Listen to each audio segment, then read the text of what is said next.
की महाराष्ट्राला होईल, कारण महाराष्ट्राचं योगदान देशामध्ये आर्थिक क्षेत्रामध्ये सर्वात मोठं आहे. 15% देशाच्या जीडीपी पैकी आमचं योगदान आहे, महाराष्ट्राचं आहे, तुमचं माझं योगदान आहे. या सर्व्हिस टॅक्समध्ये ज्याच्यावर आजपर्यंत आपल्याला अधिकार नव्हता त्यामध्ये 19.68% हिस्सा हा राज्याचा आहे. हे खरं आहे की काही अर्थतज्ञ अशी शंका व्यक्त करतात की गुजरात असेल, महाराष्ट्र असेल, तामिळनाडू असेल, या राज्यांचं जीएसटी आल्यानंतर थोडंसं नुकसान होईल, आणि ती भीती मी निराधार आहे असंही म्हणत नाही.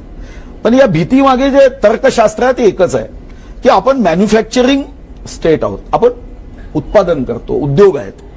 आणि आता जीएसटी कायद्यामध्ये वॅटमध्ये जिथं वस्तू निर्माण व्हायची तिथून कर लागायचा आणि त्यांना फायदा व्हायचा. आता जिथं त्याचा उपभोग होणार आहे त्या ठिकाणी, म्हणजे उद्या आज विमानाचं तिकीट मी मुंबईला काढतो तर मला मुंबईत महाराष्ट्राला टॅक्स मिळतो, पण आज उद्या जेव्हा मुंबईवरून तो वाराणसी जाईल तर तो वाराणसीमध्ये सेवा घेत आहे म्हणून तो कर त्याला वाराणसीच्या राज्यानं मिळणार आहे. म्हणून एक भीती अशी साधारणतः येते म्हणत की हा कन्झम्पशन टॅक्स असल्याने याचा फायदा युपीला होईल, बिहारला होईल. तर खरं तर युपी बिहारलाही झाला पाहिजे, हे देशाचे भाग आहे, आणि अशा मागास क्षेत्राचा विकास होणं हे काही गैर असेल असं मला वाटत नाही, आणि असा विचार प्रत्येकाने ठेवला पाहिजे. पण हे करत असताना महाराष्ट्राची लोकसंख्या जगामध्ये, भारत दुसऱ्या क्रमांकावर, चीन पहिल्या क्रमांकावर आहे, 12व्या क्रमांकावर लोकसंख्येमध्ये उत्तर प्रदेश आहे, आणि 13व्या क्रमांकावर महाराष्ट्र आहे. आज 12 कोटी लोकसंख्या आहे, आणि नुसतं लोकसंख्या 12 कोटी नाही, त्यामुळे आपल्याकडे उपभोग होणार आहे. पण सोबत उत्तर प्रदेश, बिहारमध्ये कन्झम्पशन होईल असं जेव्हा आपण म्हणतो तेव्हा तिथं असणारी दरडोई उत्पन्न आहे हे महाराष्ट्रापेक्षा खूप कमी आहे. म्हणजे महाराष्ट्राची क्रयशक्ती जास्त आहे, जे पर्चेसिंग पॉवर आहे महाराष्ट्राची, राजीवजी, ती खूप जास्त आहे. आणि म्हणून वस्तूची विक्री, खरेदी यामध्ये महाराष्ट्र मागे राहणार नाही, आणि जीएसटीमध्ये निश्चितपणे हे कन्झम्पशन महाराष्ट्रामध्ये जास्त असल्याने ही भीती निराधार होईल असं माझं व्यक्तिगत मत आहे. जे याबद्दल मत केलं जातं की इथं उपभोग जो आहे तिथं टॅक्स असल्याने युपी बिहारचाच फायदा होईल, तर नव्हे. महाराष्ट्राची 12 कोटी लोकसंख्या आहे, इथं सुद्धा तेवढाच उपभोग होणार आहे. कदाचित आपली क्रयशक्ती जास्त असल्याने याचा फायदा होणार आहे. एक सर्वात मोठा फायदा, जे आपण जेव्हा दुकानात जातो तो दुकानदार आपल्याला विचारतो, म्हणजे आता अर्थमंत्री म्हणून मी गेलो तर मला कोणी विचारण्याची हिंमत नाही करत, पण मला आठवतं की 10 वर्षापूर्वी मी माझ्या पत्नीसोबत दुकानात गेलो, एक वस्तू खरेदी केली. वस्तू खरेदी केल्यानंतर त्यांनी मला म्हणलं, भाई साहब कच्चा बिल चाहिए होगा तो इतनी कीमत, पक्का बिल चाहिए क्या तो फिर आपको इतना टॅक्स देना पडेगा. आता हा मनुष्य स्वभाव आहे की मनुष्य स्वभाव असा आहे की चलो यार क्या है, देशभक्ती तर प्रत्येकालाच आहे, पण देशभक्तीसोबत हा मनुष्य स्वभाव आहे. जसं आपण विमानात 4 पैसे वाचले तर 4 पैसे वाचले पाहिजे. विमानात तिकीट काढताना एवढे खर्च करतो, पण चॉकलेट घेताना मात्र सर्व मुठ्ठी मूठ करून चॉकलेट घेताना मी अनेकदा पाहिलं आहे. आणि म्हणून ही एक जो काही मनुष्याचा स्वभाव आहे की एका गोष्टीवर दुसरी वस्तू फ्री असेल तर आनंद होतो. आता कच्चा बिल आणि पक्क बिल ही कन्सेप्ट जाईल.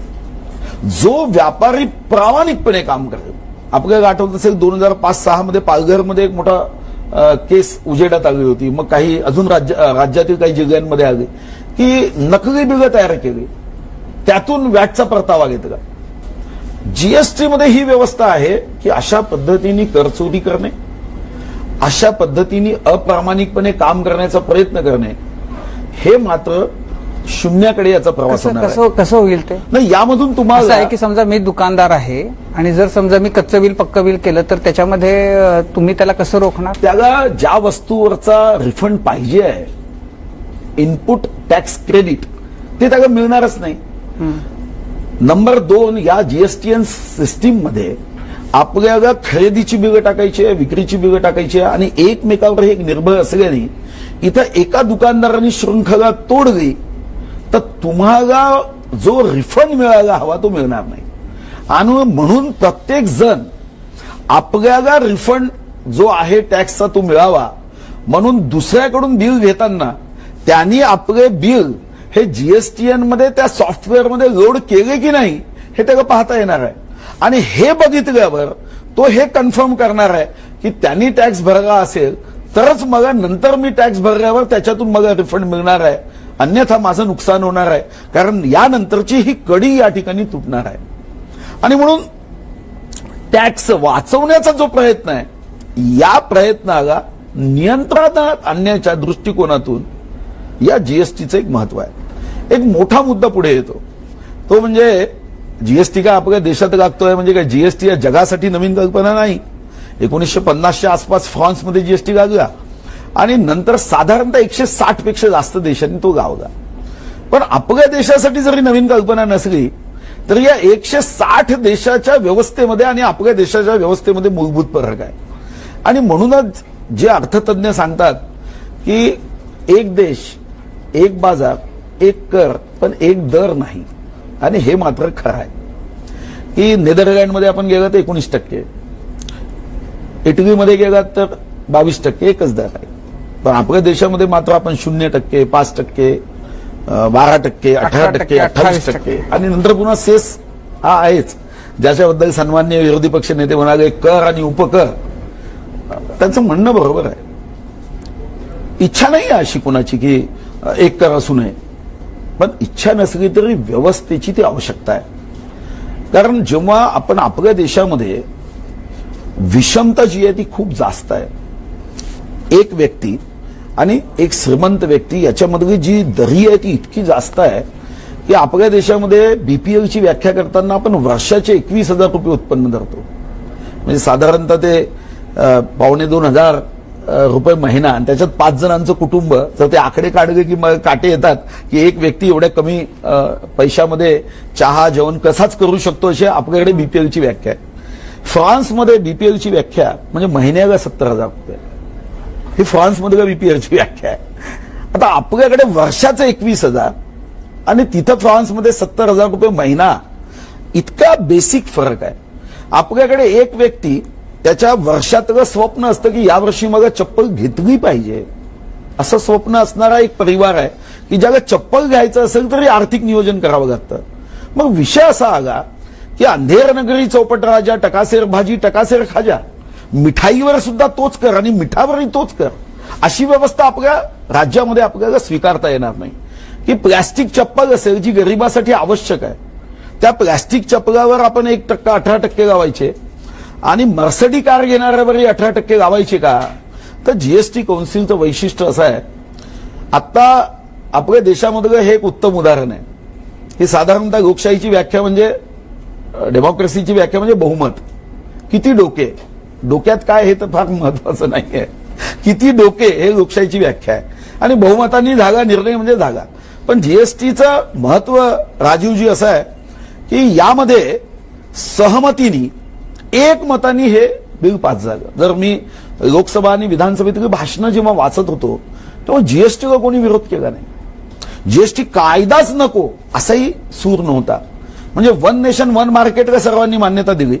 पण जेव्हा मी जीएसटी कौन्सिलच्या बैठकांना जातो तेव्हा मला राहून एक विचार येतो की फक्त वन नेशन वन टॅक्स झाला नाही जीएसटीने. जेव्हा जीएसटी कौन्सिलमध्ये आम्ही बसतो तेव्हा वन नेशन वन पार्टी असं वातावरण आहे. मग तिथं माननीय जेटली साहेबांचं अभिनंदन केलं पाहिजे की संयमाने सर्व ऐकतात आणि तिथं निर्णय होतो तो तर्काच्या आधारावर होतो. मग तर्क काय जीएसटीचा? कर वाढेल का? टॅक्स वाढल्याने महागाई वाढेल का? तर साधारणतः जगामध्ये ज्या ज्या देशांनी जीएसटी जेव्हा जेव्हा लावला त्यानंतर महागाई कमी झाली, त्या देशाच्या एकूण जीडीपीमध्ये टॅक्सचं जे कॉन्ट्रीब्युशन आहे, योगदान आहे, ते वाढलं. जो आपण टॅक्स त्याच्यामधलं कॉन्ट्रीब्युशन आहे. आता आपल्या देशामध्ये तर जास्त काळजी घ्यावी लागते. त्या देशांना महागाईची तेवढी काळजी नव्हती. पण आपल्या देशामध्ये जीएसटी कौन्सिलमध्ये प्रत्येकाचं हे मत ठामपणे पडलं की आपल्या देशामध्ये सेनगुप्ताच्या रिपोर्टनुसार 72 कोटीपेक्षा जास्त लोकसंख्या अशी आहे, 72 कोटीचा अंदाज आहे की ज्यांचं पोटच जन्मापासून मृत्यूपर्यंत हातावर आहे. त्यांना एक क्षणाची उसंत नाही, पोटाशिवाय आपल्याला दुसरं काही करता येईल, आराम करता येईल.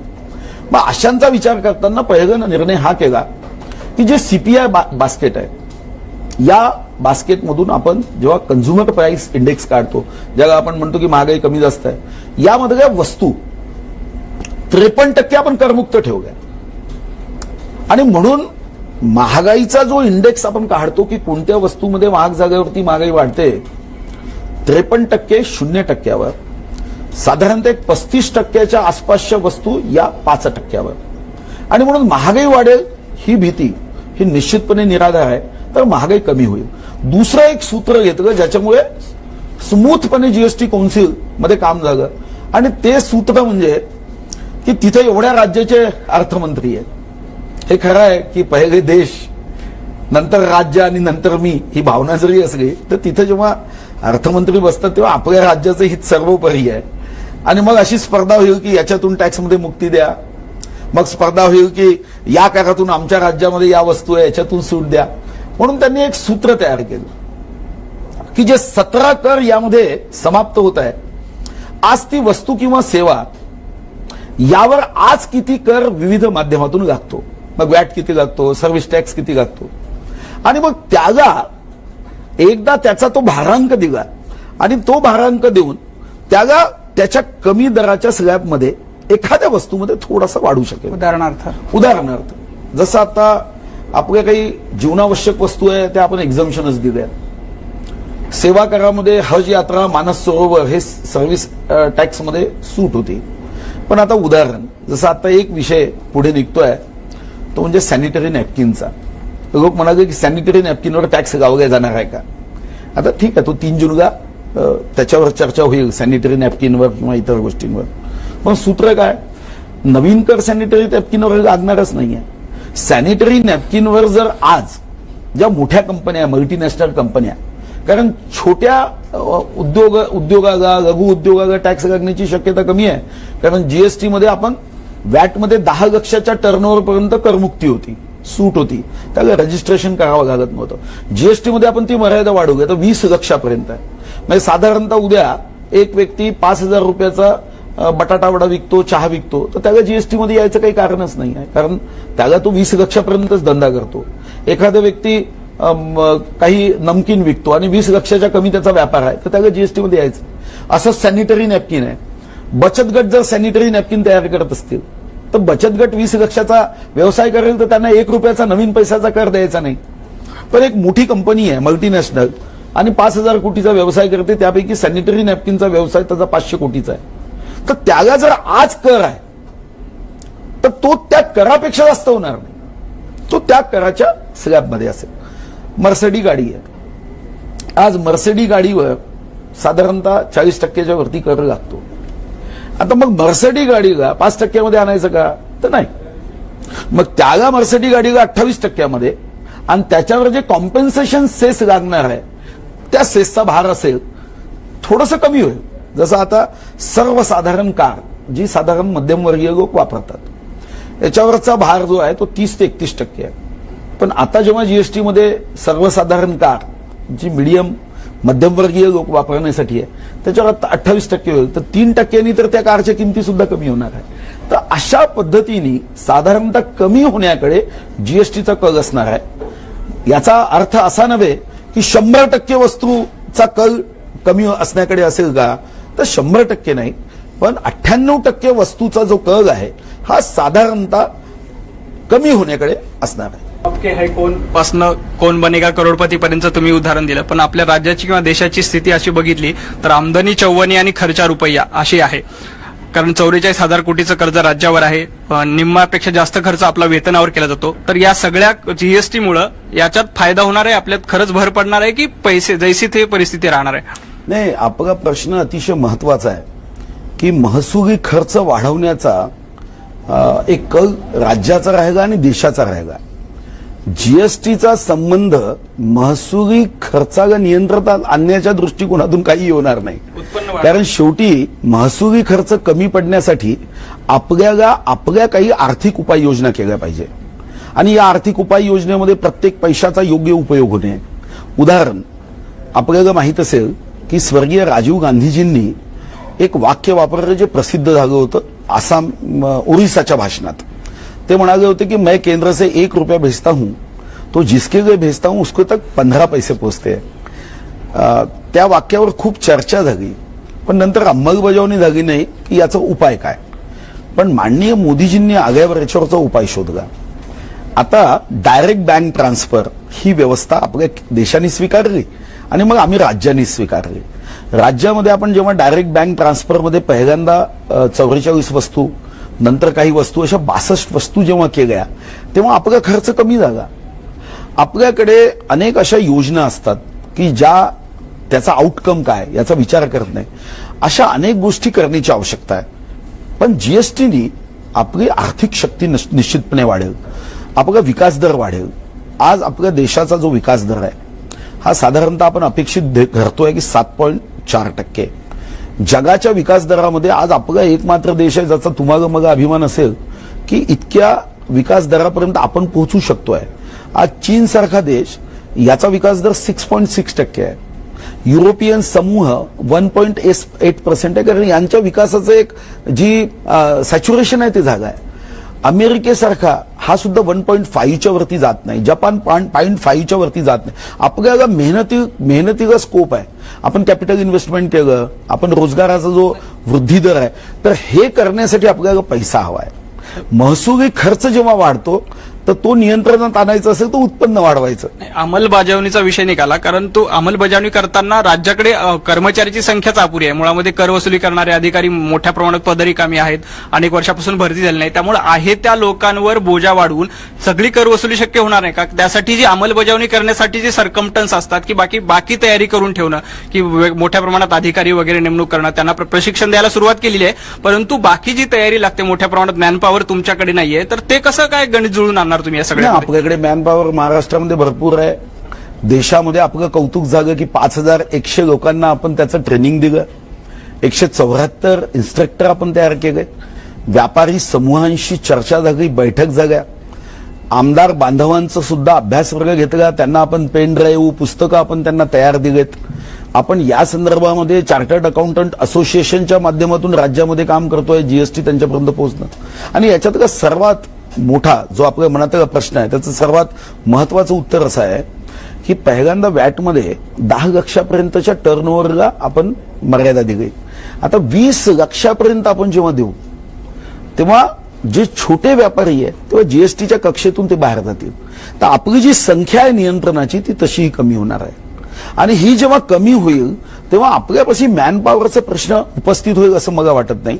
आणि जीएसटीचं वैशिष्ट्य काय, तर जीएसटी याचा अर्थ असा नव्हे की आता पूर्ण 100% परिपूर्ण कायदा झाला आणि या कायद्यामध्ये आपल्याला आता कधीच बदल करावे लागणार नाही अशी भूमिका तर नाही.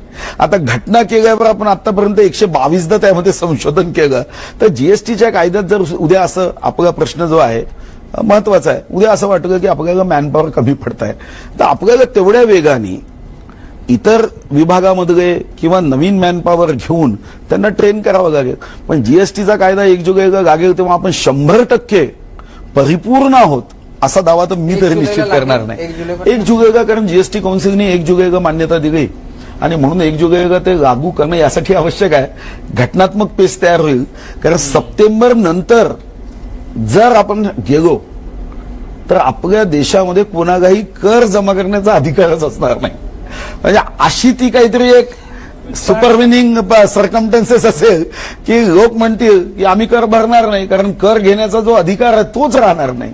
पण म्हणजे 1 जुलै म्हणजे जेमतेम आता 1-1.5 महिना उरला, तर आपली तयारी आहे तशी तेवढ्या इतक्या 1.5 महिन्यामध्ये हे सगळे जुने कायदे जाऊन ह्या सगळ्या पद्धतीनं त्याचं साधारणतः जी प्राथमिक तयारी लागते ती पूर्ण झाली आहे. याच्या संदर्भात काही कायदे करणं, केंद्राने ट्रेनिंग देणं सुरू केलं, वेबसाईटच्या माध्यमातून लोकांना माहिती देणं, जाहिरातीच्या माध्यमातून माहिती देणं, अनेक समूहांचे अभ्यास वर्ग घेणं, देशभर अधिकाऱ्यांच्या ट्रेनिंग याच्याबद्दलच्या सुरू आहे. आणि या ट्रेनिंग या 1.5-2 वर्षापासून सुरू करण्यात आल्या होत्या. 1 जुलैमधून टॅक्स लागताना जसं वॅट जेव्हा लागला तेव्हा असाच प्रश्न उपस्थित झाला की वॅटमधून मग राज्याचं उत्पन्न कमी होईल, आणि हा जो प्रशासनाचा महत्वाचा प्रश्न आहे तो वॅटच्या वेळी उपस्थित झाला. पण नंतर त्याच्यामध्ये सहजता आली आणि या सहजतेतून वॅटमधून प्रत्येक राज्याचं उत्पन्न हे दुप्पट व्हायला लागलं. राज्याच्या हितासाठी, खर्चासाठी पैसे उपलब्ध झाले. तर 1 जुलैसाठी एक मात्र खरं आहे की जेव्हा आम्ही आता जीएसटी काउन्सिलमध्ये गेलो तिथं जे काही केंद्राचे अधिकारी होते किंवा आपल्याही राज्याचे अधिकारी हे रात्रंदिवस मेहनत करताय. शनिवार रविवार जसं एखाद्या वेळी युद्धाच्या समयी आर्मीसाठी असणाऱ्या सुट्ट्या किंवा एअरफोर्समध्ये जे असतात त्यांच्या सुट्ट्या आपण रद्द करतो, आज तशी अवस्था यामध्ये काय आहे. सुधीर भाऊ, हे सगळं होत असताना आपण महापालिका असतील, बाकी स्थानिक स्वराज्य संस्था असतील, यांना आपण फार पंगू करतो असं तुम्हाला वाटत नाही का? यांना कायम राज्याच्या तोंडाकडे बघायला लागेल, केंद्राच्या तोंडाकडे बघायला लागेल, त्यांचे उत्पन्नाचे जे मार्ग होते ते आपण बंद करून टाकतो या निमित्तानं. आपला प्रश्न अतिशय महत्वाचा आहे, पण तो फक्त महाराष्ट्रासाठी आहे. कारण मुंबईमध्येच ऑक्ट्राय होता, जगामध्ये इथोपिया आणि मुंबईत ऑक्ट्राय आहे. त्यामुळे जेव्हा ऑक्ट्राय रद्द झाला तेव्हा माझ्या मनावर एक ताण होता. 6,500-7 हजार कोटीची नुकसान भरपाई आणि देशातल्या कोणत्याही राज्यामध्ये ऑक्ट्रायच नाही.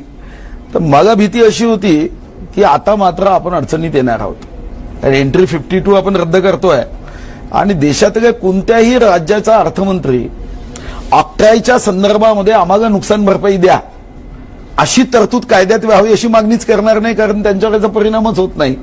एक मनात तर धाकधूक होती, पण याच्यामध्ये मी देशातल्या सर्वच अर्थमंत्र्यांना धन्यवाद देईल की मुंबईचा प्रश्न हा देशाचा प्रश्न आहे असं समजून त्यांनी आम्हाला मदत केली आणि देशाच्या कायद्यात ही तरतूद झाली. हा प्रश्न उपस्थित होत असताना इतर राज्याबद्दल मी तुम्हाला माहिती देतो. गुजरात आहे. गुजरातमध्ये जीएसटी कायदा येण्याच्या अगोदरपासून महानगरपालिकांना राज्याच्या तिजोरीतूनच मदत होते.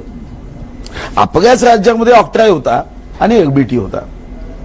आता ते पंगू होऊ नये, कारण शेवटी 48% लोकसंख्या नागरी वस्तींमध्ये आहे आणि महानगरपालिका 27 आहे आणि कोणत्याही राज्याचा मुख्यमंत्री किंवा अर्थमंत्री 48% लोकसंख्येवर आर्थिक अन्याय करत मला नाही वाटत शांत झोपू शकेल. आणि तो शांत झोपला तर जनता मग पुढच्या निवडणुकीत त्याला झोपल्याशिवाय राहणार नाही, कारण इतकी मोठी लोकसंख्या महानगरपालिका क्षेत्रामध्ये आहे.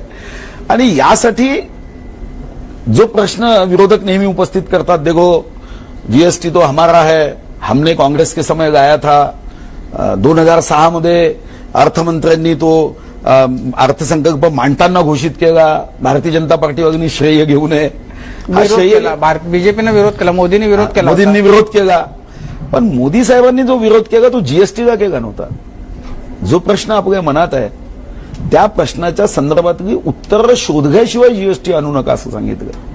ते म्हणाले की कोणत्याही राज्याला तुम्ही नुकसान भरपाई देताय, ज्याबद्दल आम्ही आग्रही होतो, ती 3 वर्षाची होती. आता आपण कायद्यात 5 वर्ष केली. नुकसान भरपाई देताना कायदेशीर ती 2 महिन्यातच द्यावी लागेल.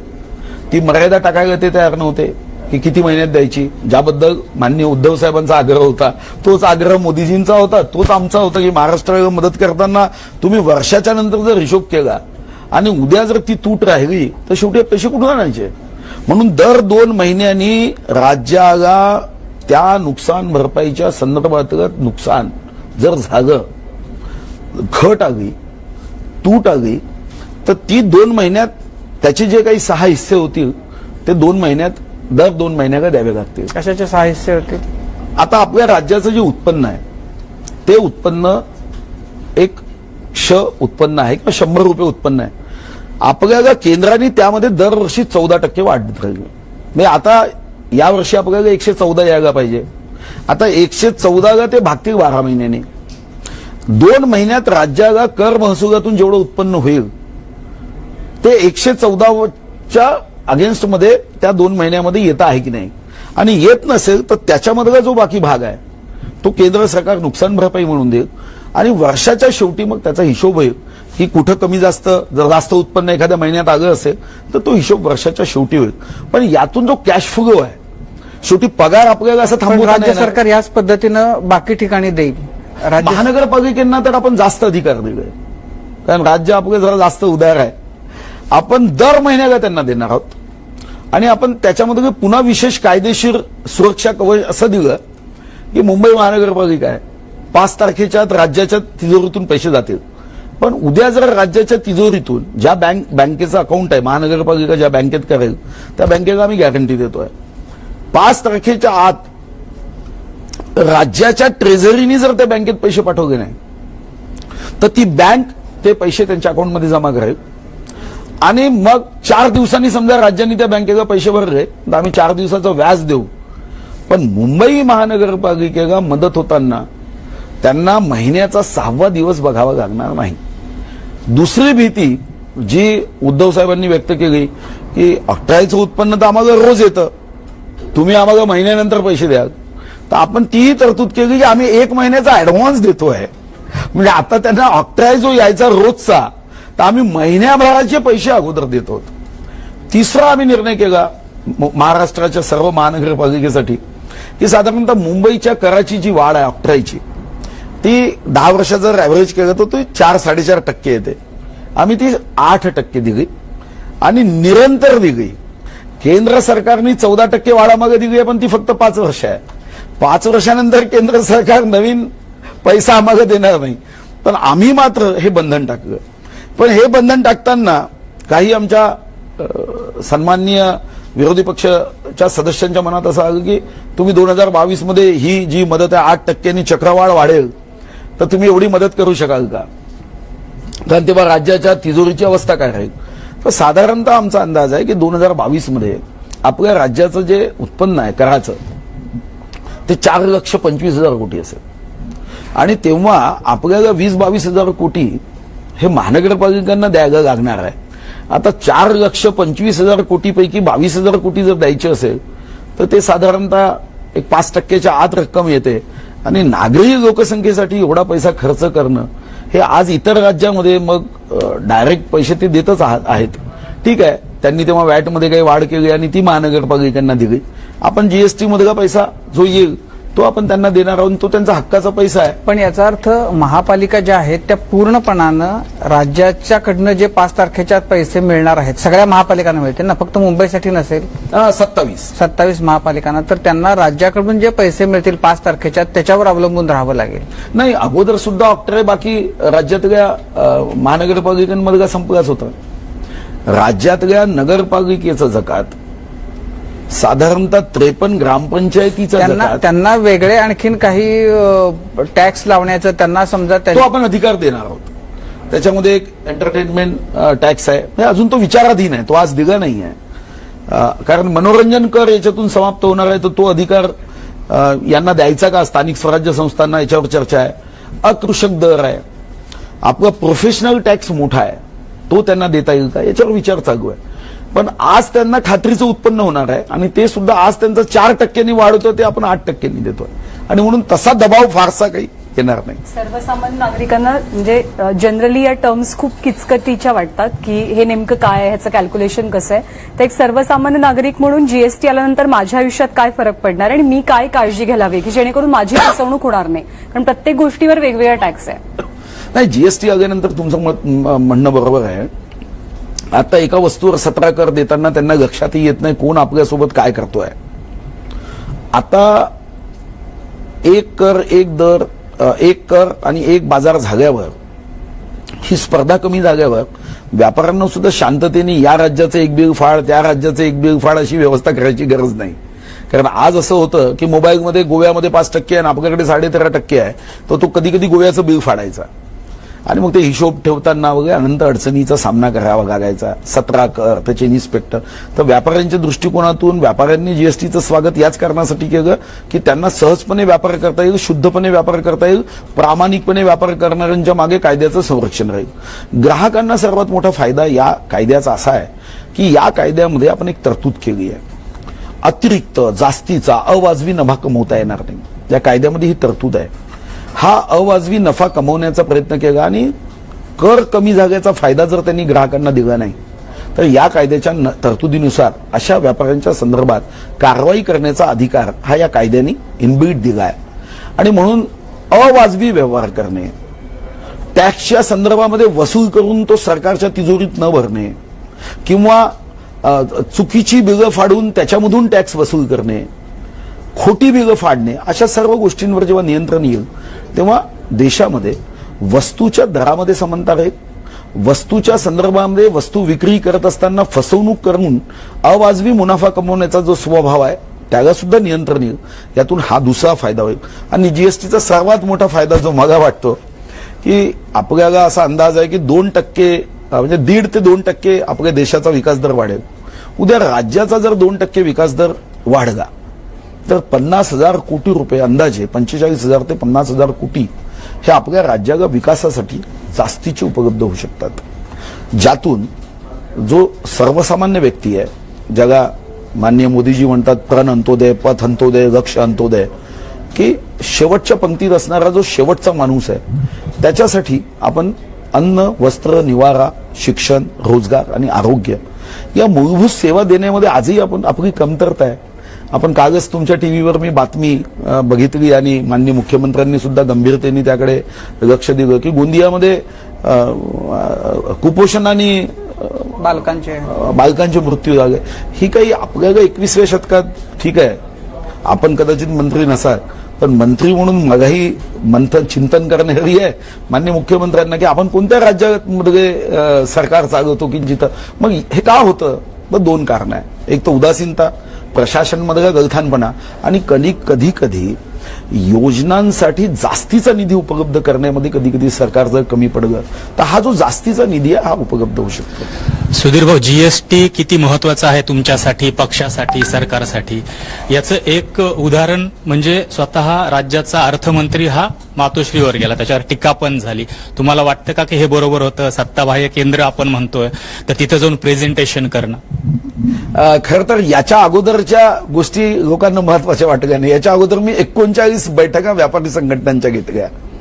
मी चार्टर्ड अकाउंटंट असोसिएशनच्या ऑफिसमध्ये गेलो. होल्डर्स होते ज्यांनी प्रश्न निर्माण केला आणि मला वाटलं की या प्रश्नाचा संबंध अतिशय मोठा आहे, त्या ठिकाणी मी गेलो.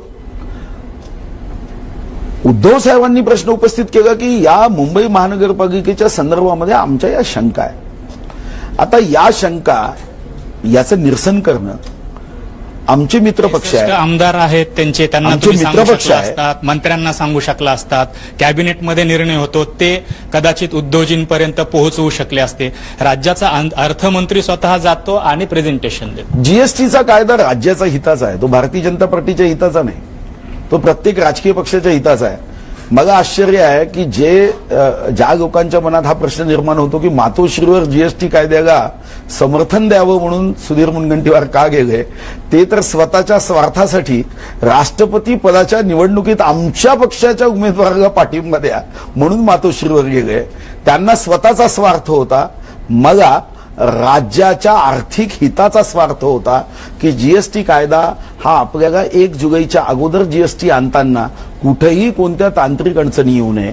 मुंबई महानगरपालिकेच्या संदर्भामध्ये जी भूमिका जीएसटीच्या बद्दल 2009-10-11 मध्ये माननीय मोदीजींची होती, जी भूमिका राज्याच्या हितासाठी जीएसटी कौन्सिलमध्ये आमची होती, तीच भूमिका मुंबईसाठी उद्धव साहेबांची असेल तर मला वाटतं की नवीन शक्ती केंद्र म्हणजे मातोश्री तयार होते असं मला तरी वाटत नाही. आणि राज्याच्या हितासाठी असे प्रसंग आले तर मी इथंच नाही, आवश्यकता असेल तर बारामतीला सुद्धा जाईल किंवा कृष्णकुंजवर पण जा.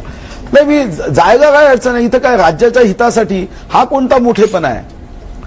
मला नाही वाटत की शेवटी हा मोठेपणा घेऊन आपण राज्यामध्ये एक आर्थिक तणावाची परिस्थिती निर्माण करणे.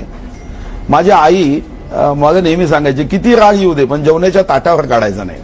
तसं कोणत्याही राजकीय पक्षाला कितीही राग येऊ द्या पण तो आर्थिक व्यवस्थेवर काढणं हे काही योग्य नाही आहे. कारण याचा संबंध हा राज्याच्या आर्थिक हिताशी आहे आणि पैशाचं सोंग तर करता येणार नाही ना. शेवटी राज्याला पुढे न्यायचं असेल, आर्थिक स्थिती मजबूत झाली. आत्ताच्या घडीला तुम्हाला जीएसटी 1 जुलैपासून जर यायचा असेल तर आता काय प्रश्न त्याच्यातनं निर्माण होतील असं वाटतं की ज्याच्याबद्दल तुम्ही काळजी घेता आहात? याच्यातून 3 प्रश्न निर्माण होणार आहे. त्या 3 प्रश्नाची काळजी घेण्यासाठी मी प्रयत्न करतोय. पहिला प्रश्न असा आहे की व्यापारी बांधवांच्या मनात जीएसटीच्या कायद्याबद्दल, कारण कायदा मोठा आहे, या कायद्यामध्ये जे परिशिष्ट आहे, या कायद्यामध्ये तरतुदी आहे, या तरतुदीनुसार त्यांच्यापर्यंत या तरतुदी पोहोचवणं आणि या तरतुदीनुसार या जीएसटीमध्ये त्यांनी सहभागी होणं. जे अधिकारी आहे, कारण आता केंद्र आणि राज्य दोघांनाही अधिकार आहे. 1.5 कोटी रुपयाच्या खालचे जे काही टर्नओव्हर आहे यांच्यासाठी 90% अधिकार आपल्याला आहे, 10% केंद्राला आहे. आणि 1.5 कोटीच्या वरती टर्नओव्हर असणाऱ्या ठिकाणी 50% आपले आहे, 50% त्यांचे आहे. अशा वेळी व्यापाऱ्यांना असा त्रास होता कामा नये की केंद्राचा अधिकारी राज्याचा अधिकारी म्हणजे आगीतून निघागन फुपाट्यात सापडग असं होता कामा नये. ही काळजी जीएसटी कौन्सिलच्या माध्यमातून आम्ही दुसरी पण 1.5 घेतोय. कोटीच्या आतल्यांना 10% म्हणजे तो केंद्राला अधिकार का दिला राज्यांनी? शेवटी आता सेवा कर 1.5 कोटीच्या खालती असेल तर तो तर केंद्राचा अधिकार होता ना. आणि मग सेवा करामध्ये आपल्याकडे एक्सपर्ट नाही, सेवा कर या विषयातले एक्सपर्ट त्यांच्याकडे आहे.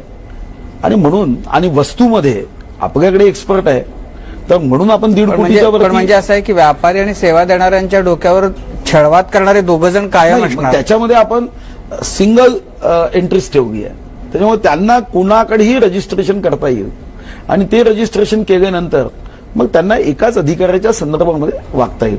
आणि म्हणून याच्यामधला कायद्याचा अर्थच असा आहे की जीएसटी कायदा आल्यानंतर लोकांना असा पश्चाताप करावा लागू नये की यापेक्षा तर जुना कायदा बरा होता, ना राज्यांना ना व्यापाऱ्यांना. याला जोडून एक प्रश्न आहे. तुम्ही म्हणालात की लोकांना असं वाटू नये की आपण आगीतून फोपड्यात पडलो. अजून 1 जुलै तारीख यायची आहे आणि आजच रामदेव बाबांनी नाराजीचा योगासन सुरू केलेला आहे की आयुर्वेदिक उत्पादनावर 12% कर लागला. अजून सोन्यावरचा पण कर निश्चित झालेला नाही. तेव्हा भविष्यात असे अनेक व्यापारी गट जीएसटीला विरोध करू शकतात. तर तुम्ही आव्हान कसं पेलणार? नाही, म्हणून मी पहिल्यांदा सूत्र काय सांगितलं जीएसटीचा, आपला जो प्रश्न आहे याचं सूत्रच असं आहे की ज्याच्यावर जो कर आज लागतोय तो अंदाजे त्याच्यापाशीच राहणार आहे. आणि म्हणून कोणत्याही व्यापारी समूहाचा विचार करताना या संदर्भामध्ये ठाम भूमिका आहे. पण अनेकदा गलत ही होते. तसं माझ्याकडे मग एक काही व्यापारी आले, संघटना आले, ते म्हणाले की आमच्यावरचा कर इतका लागणार आहे असं आम्ही वाचतोय. मी त्यांना म्हणलं आता तुमचा कर किती आहे, तर त्यांनी फक्त वॅट किती आहे एवढं सांगितलं. पण त्याच्यावर जे इतर कर आहे ते जर गृहीत धरले नाही तर आपली गलत होईल.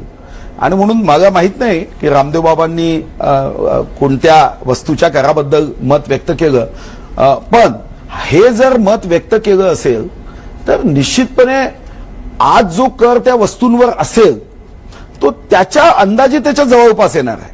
ते फरक 5 ते 12% एवढा आहे. आतापर्यंत आयुर्वेदिक उत्पादनावर 5% कर लागत होता आणि आता जीएसटी नंतर 12% लावण्यात आलेला आहे. नाही, आज तर अजून 3 जूनला बैठक आहे, पण मोठी हे सूत्र आहे की कोणताही जो कर असेल त्या करामध्ये खूप मोठा बदल होणार नाही. आणि म्हणून जसं मी आता सॅनिटरी नॅपकिनचं सांगितलं की लोकांमध्ये मोठा एक समज आहे की सॅनिटरी नॅपकिनवर काहीतरी नवीन कर लावताय आणि तिथून मग लोकांमध्ये असंतोष असतो. व्हॉट्सअपवर येतं की अन्याय हो रहा है, अन्याय के खिलाफ संघर्ष करो. खरं तर ज्याच्यावर कर नवीन काहीच लावलं जात नाहीये. सुधीर भाऊ, फेसबुक आणि ट्विटरवरून अनेक प्रश्न येत आहेत. त्यातील एक कॉमन प्रश्न असा आहे, शेती संदर्भात आहे की शेतकऱ्यांना नक्की जीएसटी मधून काय मिळणार आहे? शेतकऱ्यांना जीएसटीतून कृषी क्षेत्रात मधलं कॅपिटल इन्व्हेस्टमेंट करण्यासाठी जीएसटीतून कर रूपाने पैसा मिळणार आहे.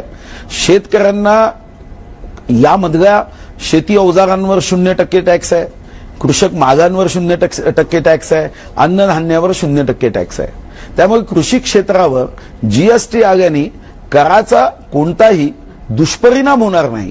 तर शेतकऱ्यांना आपलं काम करताना कृषी क्षेत्रामधल्या या क्षेत्रामधलं एक्झम्पशन असल्याने त्यांना कोणत्याही तणावाच्या परिस्थितीशी सामना करावा लागणार नाही. उलट जास्त पैसा जीएसटीतून देशाला आणि राज्याला जेव्हा मिळेल तेव्हा हा पैसा मोठ्या प्रमाणावर हा रोजगारासाठी, शेतकऱ्यांसाठी आणि या देशामधली अर्थनीती वेगाने जावी यासाठीच खर्च होणार आहे. तर आज आपण एक स्टोरी दाखवली होती की हळदीचे जे व्यापारी आहेत 2000 रुपयांनी हळदीचा दर कमी झालेला आहे. तर त्यांचं असं म्हणणं होतं की ती जे काही उत्पादन आहेत ती पण जीएसटी मधनं आयदर त्यांना सूट किंवा सपोर्ट मिळावा, असं काय नाही. असं आहे की माझ्याकडे आज आहेत बेदाना हा आपल्याकडे आपण दर वर्षीच्या अर्थसंकल्पामध्ये बेदाण्याला सूट द्यायचो. पण आता जेव्हा जीएसटी कौन्सिलमध्ये बसतो, आपण प्रयत्न करतोय, आपण जीएसटी कौन्सिलमध्ये बसतो तेव्हा एका राज्यामध्ये एखाद्या वस्तूला सूट आहे आणि बाकी कोणत्याच राज्यात सूट नसेल तर तेव्हा मात्र काही प्रश्न निर्माण होतात. कारण मग एका राज्याच्या सुटीसाठी सर्व राज्यामध्ये सूट नसताना सूट द्यायची का? मग त्याला शेतकऱ्यांचा मग त्याच्यात तोटा होणार नाही? नाही, बेदाना ही प्रोसेसिंग आहे, अंगूरवर प्रोसेसिंग नाही, अंगूरवर टॅक्स नाही लागणार. बेदाना करणारा हळद प्रक्रिया करणारे शेतकरी प्रोसेसिंगवर टॅक्स लागण्याची शक्यता असते. आपण प्रयत्न करतोय की हळदी आणि बेदाना या दोन गोष्टीवर, कारण हळदी मसाल्याच्या पदार्थात गेली की त्याच्यावर टॅक्स लागतो आणि तो काही राज्यांमध्ये आहे. म्हणून मग त्याच्यावरचा 3 जूनला चर्चा करताना आजच हळदी आणि सांगलीमध्ये शिष्टमंडळ आलं की त्याच्यामध्ये आम्हाला सूट दिली पाहिजे. आणि आपणही काही गोष्टींवर आज माननीय गडकरी साहेब त्यांचा आग्रह आहे की बांबूपासून तयार होणाऱ्या वस्तू याला सूट दिली पाहिजे. आता आम्ही सहमत आहोत, याच्यामध्ये नागालँड सहमत आहे, याच्यामध्ये काही राज्य सहमत आहे. आता याच्यामध्ये शेवटी तिथे एक वाक्यता होते, बहुमताने निर्णय होत नाही जीएसटी काउन्सिलमध्ये. 14वी बैठक आहे, या 14व्या बैठकीपर्यंत त्यामध्ये वातावरण असं असतं की वन नेशन वन पार्टी. आपल्याला कसं जाणवतच नाही की हा काँग्रेसचा फायनान्स मिनिस्टर, काँग्रेस राज्याचा, इतकी एकरूपता आहे. मग ही एकरूपता तर्कशास्त्राच्या आधारावर टिकवावी लागेल. तर मला वाटतं की त्या दृष्टीने काम होत आहे. एवढी एकरूपता असेल तर फार चांगली आणि आदर्श गोष्ट आहे. म्हणजे पण त्याच्यातला दुसरा भाग असा आहे की वेगवेगळे दबाव गट असतात, वेगवेगळ्या व्यापाऱ्यांचे त्यांच्या व्यापारानुसार दबाव गट असतात, जसं शेतकऱ्यांचा आता अशी जर का मागणी झाली की आमचं हे विशिष्ट उत्पादन आहे, विशिष्ट कालावधी करता त्याला सूट देण्याचा विचार व्हावा, कारण याच्यात उत्पादन जास्त वाढतं किंवा याच्यात या महिन्यामध्ये एक्सपोर्टच्या जास्त संधी असतात, अशा वेळेला राज्याकडे काही अधिकार असणार आहेत का? सगळंच केंद्राकडे असेल तर आपल्याला काहीच नाही बदल करता नाही, येणार. राज्यांना अधिकार असणारच आहे ना, कारण त्यांचा जो हिस्सा आहे जीएसटीचा तो त्यांना जीएसटी काउन्सिलमध्ये जाऊन आपल्या वस्तूसाठी माफ करता येईल किंवा त्याला परतावा देता येईल. त्यांनी टॅक्स भरला तेवढ्या टॅक्समध्ये आपण त्याला सूट देऊ शकतो आणि तेवढे पैसे त्याच्या अकाउंटमध्ये जमा करू शकतो. मग राज्यांना आपल्या स्वतःच्या करातून मदत करण्याचा अधिकार असणारच आहे. खरं तर खूप सारे प्रश्न सगळ्यांच्या मनात आहेत, सगळ्याच प्रश्नांची उत्तर देणं काही शक्य नाही, पण आशा आहे की जीएसटीची योग्य पद्धतीनं अंमलबजावणी होईल आणि राज्याची तिजोरी कायम भरभक्कम राहू दे, त्याच्या माध्यमातून त्याचा फायदा सर्वसामान्य जनतेला होईल. खूप खूप धन्यवाद कट्ट्यावर आल्याबद्दल. नमस्कार. तर जनता सहकारी बँक लिमिटेड प्रस्तुत माझं कट्ट्यावरती वेळ झाली इथेच थांबण्याची. बघत रहा एबीपी माझा.